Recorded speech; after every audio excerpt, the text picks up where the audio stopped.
Imagine that you live far away from a close relative or a friend. We all have some, but there's some that, if they might call and you find out that they're sick or that they might need your help, that you want to get to them right away. And the fastest way to do that would be flying. But if all you have is a state-issued ID and you have not made the switch to a real ID yet, that flying might not be an option for you. As someone who has a parent in Oregon, I have done some extensive research as to why it's so beneficial to switch to a real ID. Many Americans have still not made the switch to a real ID yet. I'm one of those that's included. According to USA Gov, as of May 7th, a regular state-issued ID will no longer be used for boarding federally regulated aircrafts or having access to federal government facilities. According to High Risk Pay, approximately 30% of Americans have still not switched to real IDs yet.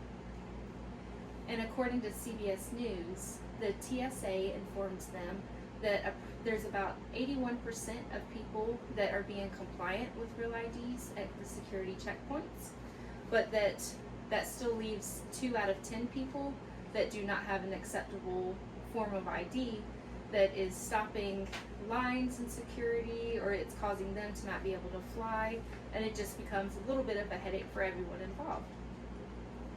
According to the Interagency Security Committee, the Real ID Act of 2005 was established as a recommendation from the 9/11 Commission. And according to CBS News, real IDs are harder to counterfeit. And so that's why there's that extra added security, and that's why the government is pushing so hard for everyone to have a real ID. So, what does it take to get a real ID?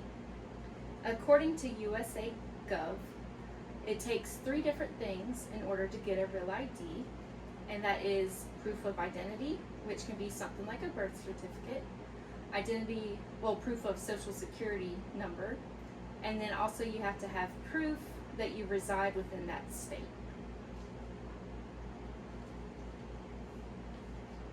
According to the TSA, there are a few other forms of acceptable IDs that they can take that is not a real ID, and these can be a U.S. passport or an enhanced driver's license, and there's a few other ones, but they're ones less common that most people don't have or know about.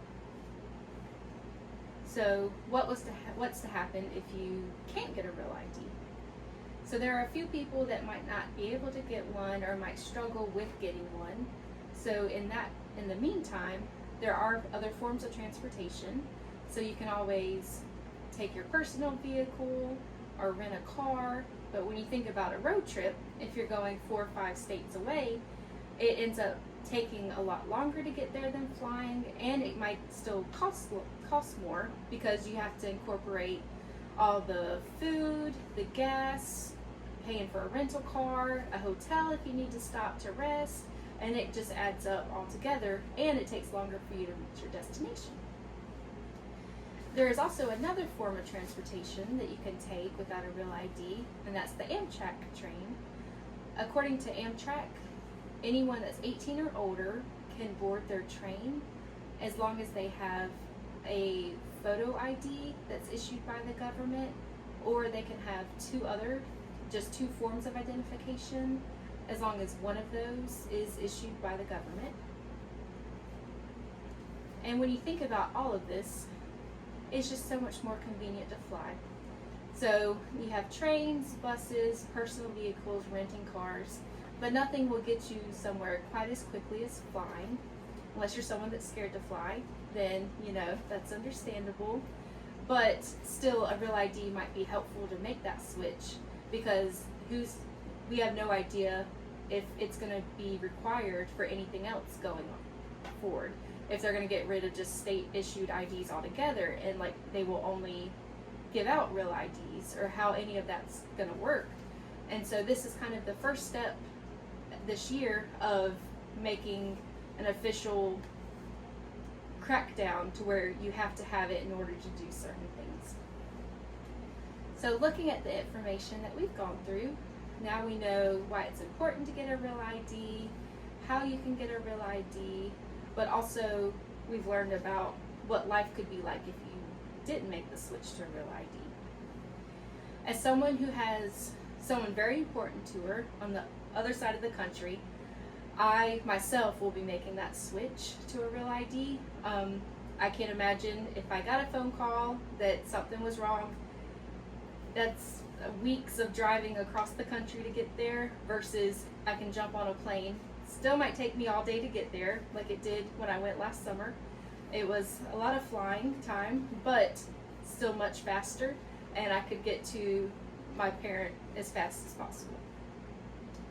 So if you're interested in making the switch, but you had maybe some additional questions, you can always check your local DMV office, or you can also go to their website. They do include a list of some of the documents that you might have to bring in, so then that way you know ahead of time if you need to go get copies or anything like that, and you can get everything together. I know the DMV, we all hate going there. You actually cannot get a real ID online. Your only option is going in person, and so that is what has stopped the 30% that has not made the switch yet. A good amount of them has been because who wants to go to the DMV and spend hours there. But it's either you can spend a few hours and spend a whole afternoon, maybe still not the most fun dealing with all that, but it's still in the long run would end up maybe saving you time, money, or anything else.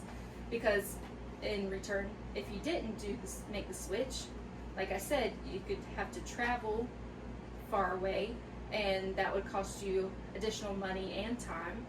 So you have to look at the pros and cons and how you either give a few hours here preparing for the future because you never know what it might hold, or you can just go without and then take your chances.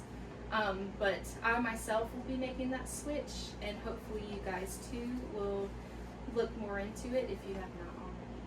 So, thank you.